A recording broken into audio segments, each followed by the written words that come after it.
Hey everyone, my name is Richard, and on this channel I try to give you tips, tricks, advice, and how-tos on travel and outdoor content. And today I want to tackle the one big question: why is outdoor gear so expensive? Everyone operates on different budgets when it comes to outfitting, but the one thing we can all agree on is that the costs add up.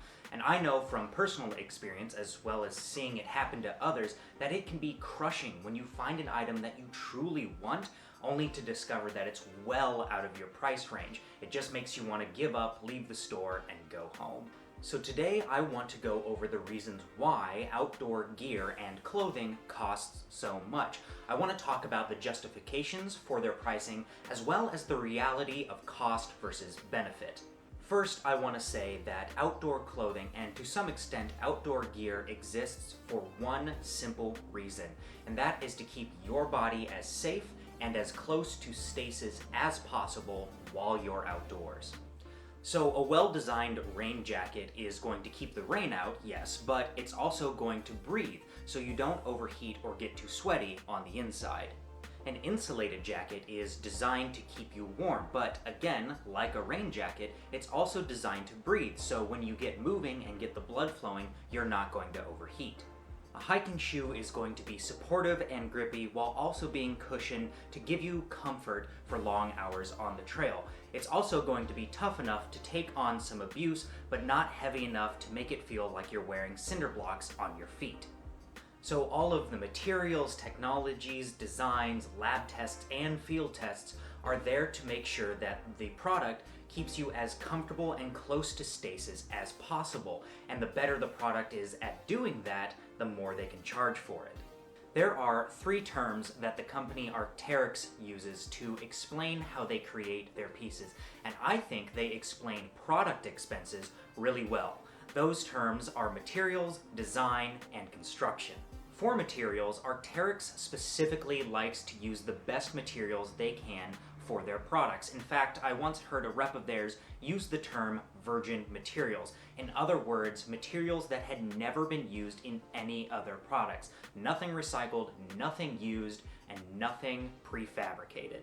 They believe when a customer buys an item, it should be made out of the best and freshest materials available. They also believe that these virgin materials are going to have the least amount of imperfections, which means they're going to give you the best performance and longevity.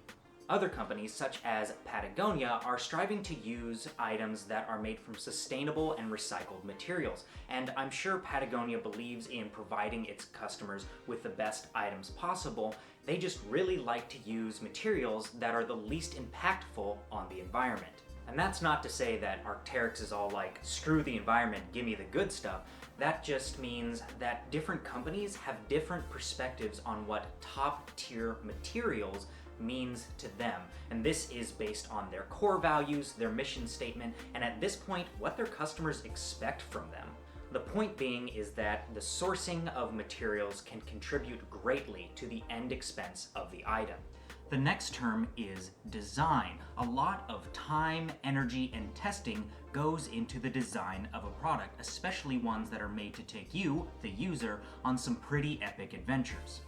If you take a rain jacket, for example, you might think it's just a waterproof jacket with a hood, but there's a lot more that goes into it than that. There are a million little details that go into making a working rain jacket. You have to think about zipper placement, dynamic reach. Is there any ventilation? Is it helmet compatible for climbing? Can you access the zippers while wearing a harness? Or can you operate the zippers while wearing gloves?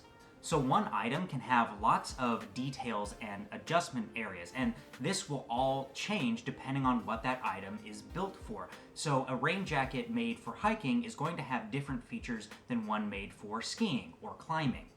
Another huge element of design is how much does it weigh. There's this additive in the outdoor industry that the lighter an item weighs, the more it's going to cost. And almost no matter what product you look at, that is almost 100% true. The reason for this is if you're doing any kind of outdoor activity for a long period of time, you don't want to be weighed down by your clothing and your gear. You want it to be as light as possible so you don't feel unimpeded as you go along. And in order to make these items as light as possible, a lot of time and thought goes into the design to cut as many grams or ounces as possible while still making a functional item. It really is incredible how much time and research goes into making any item even 1 ounce lighter than it was. To give you a theatrical example, for a standard stage play, a non-musical, it's said that you need 1 hour of rehearsal for 1 minute of stage time in the final production. So imagine how much time goes into creating and crafting these designs, and it's no wonder that they want to charge a little more for their work. The last of those terms is construction. This is the culmination of both design and materials. So how an item is assembled, how it's put together, the kind of techniques they use to bind it, seal it, stitch it, or what have you, matters in the long run. Ow! Think of it this way. Let's say you're getting your house rewired and you can choose to use an amateur electrician or a master electrician. Both get the same materials, get the same tools, and get the same blueprints to work off of, but who do you think is going to do a better job in the end?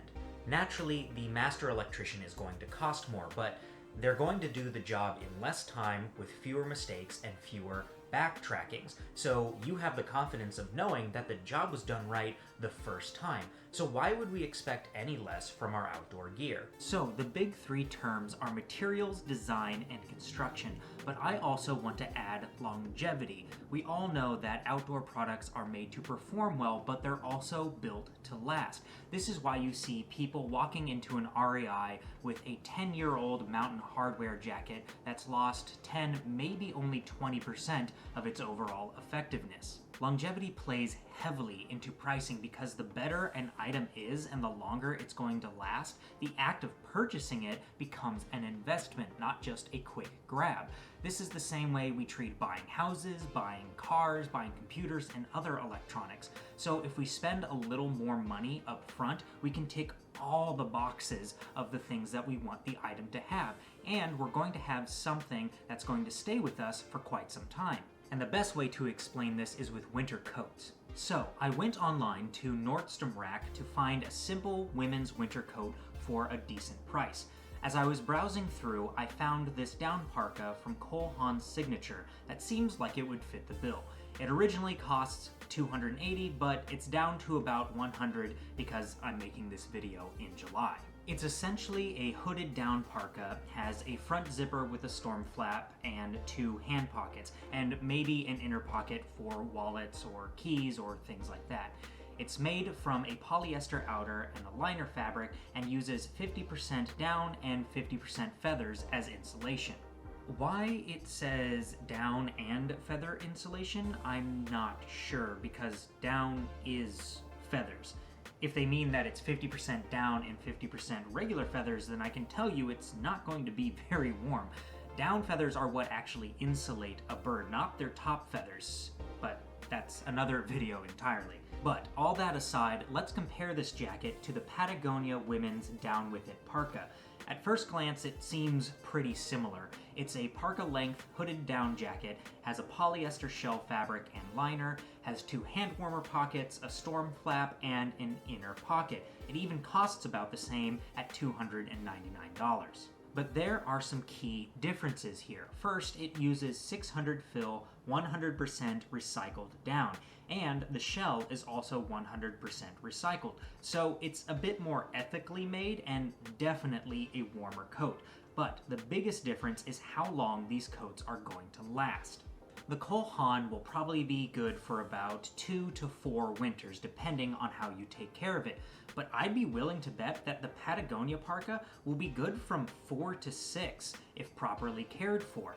So in those 6 years, you could pay $300 for 1 Patagonia coat or almost $600 for 2 Cole Haan coats. Not to mention that Patagonia has an extremely progressive repair policy called the Ironclad Guarantee. So if the parka loses some feathers or some seams come out or start to rip, you can send it into Patagonia for free to get your item repaired. This means you could have this $300 parka for up to 10 years and it would still be working for you. So longevity of a product is a major factor in pricing, because by getting a better product, you're going to get more use out of it, which is going to make the investment worth it. The last major factor with outdoor gear is, like any other item, branding. Yes, items that are more hyped, that are more fashionable, that are cooler to wear or cooler to be seen in are going to cost more. Outdoor companies know that their products, their names, and their logos carry weight, so being seen in Arcteryx or Patagonia, Fjallraven, or the North Face is a lot about function, yes, but it's also about style and branding. To give you an example, a Louis Vuitton handbag is probably about as functionally useful as any handbag from Target, but it carries a lot more weight socially and status-wise. And I hate to say that it's so, but unfortunately fashion and specifically branding has broken its way into the outdoor gear market. And it's not my place to tell you what brand is cooler than another, but if you take a look at the pricing, you'll probably start to notice a theme. So there you have it, the main reasons why outdoor gear is so expensive: materials, design, construction, longevity, and branding. Now you might be thinking, this is all really good information, but I'm still not saving any money. So if you're interested in hearing more tips about how to avoid those high fees or alternative ideas for outdoor gear, then I'll make a video on how to make that happen. I want to thank you again for watching today's video. If you enjoyed it, please give it a like, and if you find this content useful, please consider subscribing. And as always, I want to wish you all the best on your next adventure.